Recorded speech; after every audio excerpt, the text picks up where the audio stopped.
Ah, Zendikar. It's good to be home again. Oh, hello there, fellow ponderers. Nomad here. Now, this month's pondering was recommended by my friend, Foggy Memory J. What if Team RWBY were Planeswalkers? And yes, the whole team. Ruby Rose, Weiss, Blake Belladonna, and Yang Xiao-Long. Oh boy, this is going to be a good one.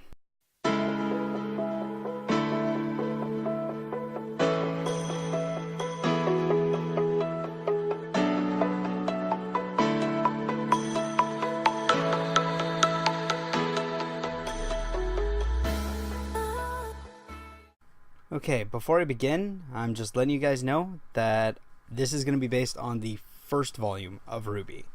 The others have their own right. Really, they're their own cards because there's character development, evolution, and changes with everyone. Different powers unlocked and different actualizations. So, for argument's sakes, this is volume 1 version of Team RWBY. Enjoy.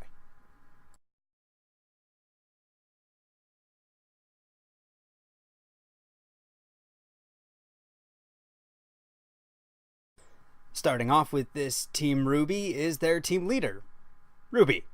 So first and foremost, what are her colors?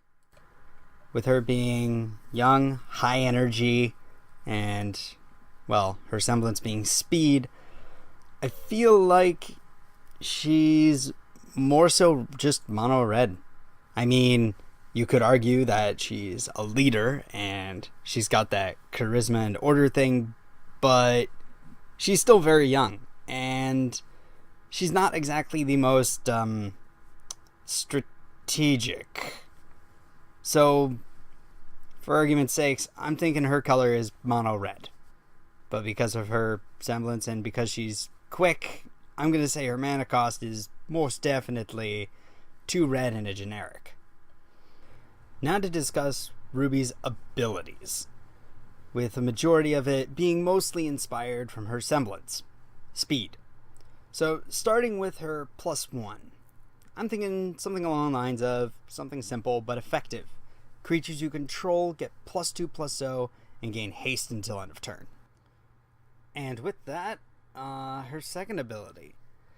Now, not so much semblance oriented, but more so entertaining in the story of RWBY in general.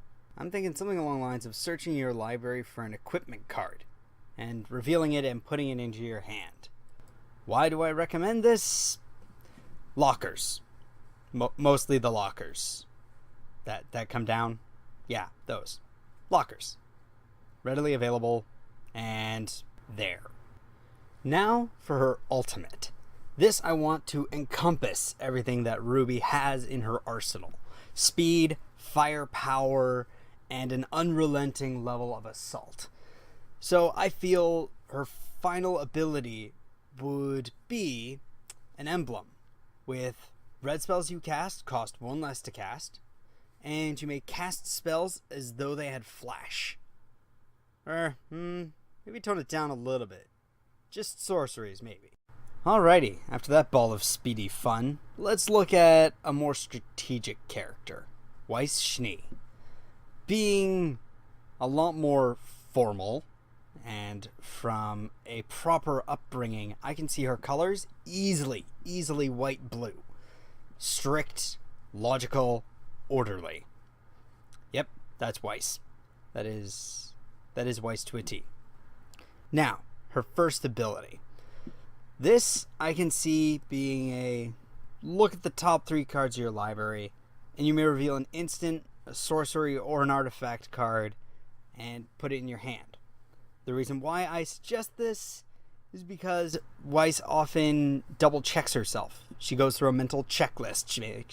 She makes sure her stance is right. She makes sure her sword is at proper arm length.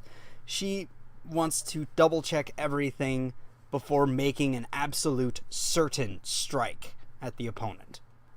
As for her second ability, I can see her doing something along the lines of her familial semblance, the glyphs. These glyphs will be enchantment tokens, and you can sacrifice them to give a creature flying, or tap down a creature, because a lot of them are primarily on gravity or summoning. Maybe summoning we'll touch on a later card. But for now, we'll keep it simple. These glyphs emphasize on gravity, especially. So, gravity and momentum work. Tap down a creature, or you can raise an array of them.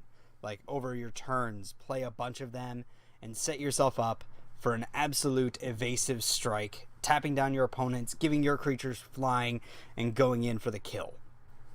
Now, as for her ultimate, I could go with an emblem or an ability that makes her go all out, but I like having the idea of a more strategic option.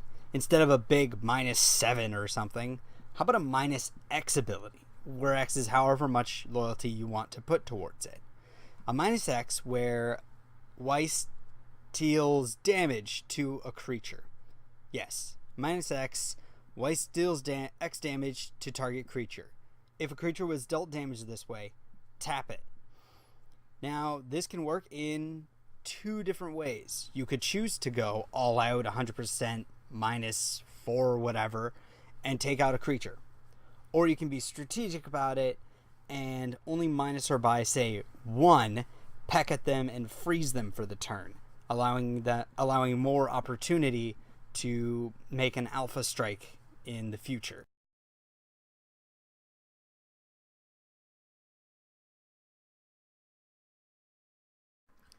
Alright, so we had the raw swiftness and speed of RWBY, and we've had the magic and strategy of Weiss.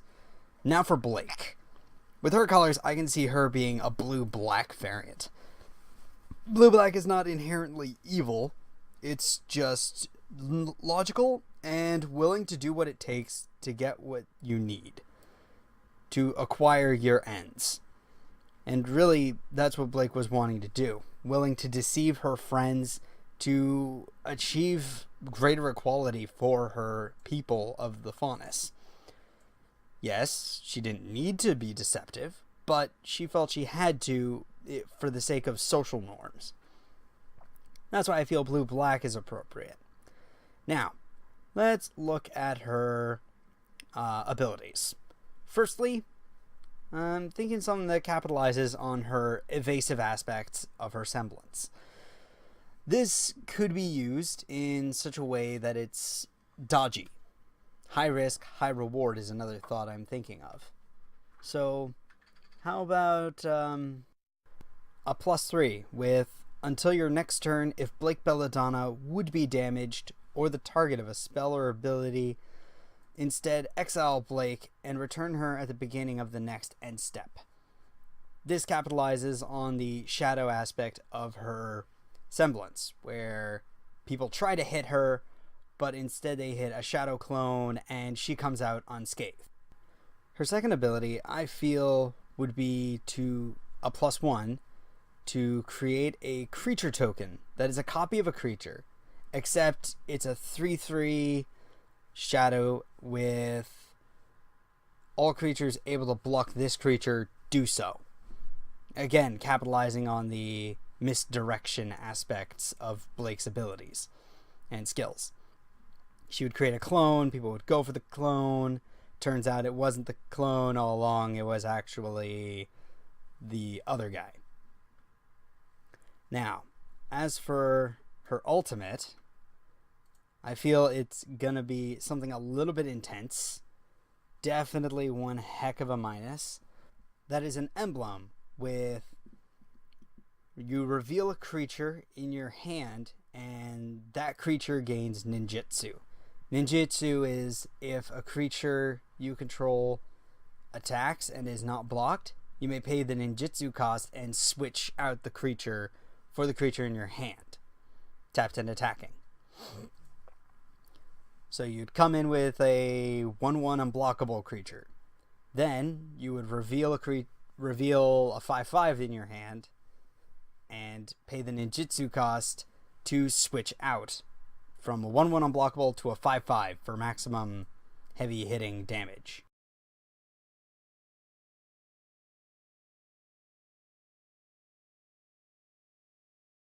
Alright, now that leaves us with one more walker. Yang Xiao-Long. Now, Yang, I've actually had a little bit of a hard time with, primarily because of her color combination. A part of me wanted to say mono red, but she's a little bit more depth than that and a lot more strength than that. I debated Boros, red-white, because a number of characters with her traits are red-white, but her reasons for being a huntress were primarily motivated because she just wanted to fight monsters. The thrill of it, really. And looking for her mom. Not exactly selfless duty or anything like that.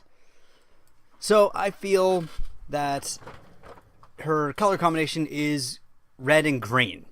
Mostly for that raw power, pure ferocity, and untamed emotional might. That's my feeling on the matter. Now, her first ability. I'm thinking a +2. And yes, you see on the screen there's a +2 and 2 zeros. What's the point in plussing? We'll get to that. So a +2. At the beginning of your next upkeep, if Yang Xiao-Long took damage last turn, add twice that many loyalty counters onto Yang. This is mostly her semblance talking, because her semblance is unique in that when she takes damage, it increases her strength and her power. I figured when you hit her, all you're doing is getting her fired up for her next few attacks. Now her second ability, the first 0 ability, is a simple one.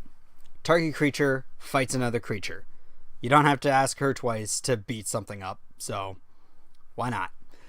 Now, her last move, her ultimate, is the thing that really counts. Yang Xiao-Long becomes an XX legendary human creature with double strike and trample and haste, where X is the number of loyalty counters on Yang Xiao-Long. Prevent damage that would be dealt to Yang while she's in creature form. She is still a Planeswalker, by the way. Now, her +2 makes a lot more sense, huh? If nobody hits her, well, next turn you have a 7/7 out swinging. Or if somebody tried to kill her and you managed to prevent the worst of that damage, and she only takes like 5, then all of a sudden, boom, she gets 10 counters, which really does capitalize on that powerhouse aspect. And that's about it. I hope you guys enjoyed watching. Please like, share, subscribe, and if you have ideas for the next What If, please put that down in the comments. And if you like the art style that I'm in, look to my buddy Hishou. He has a DeviantArt page, and I'll leave that in the description down below. Wish you guys a good one, and I'll see you next time. Nomad out.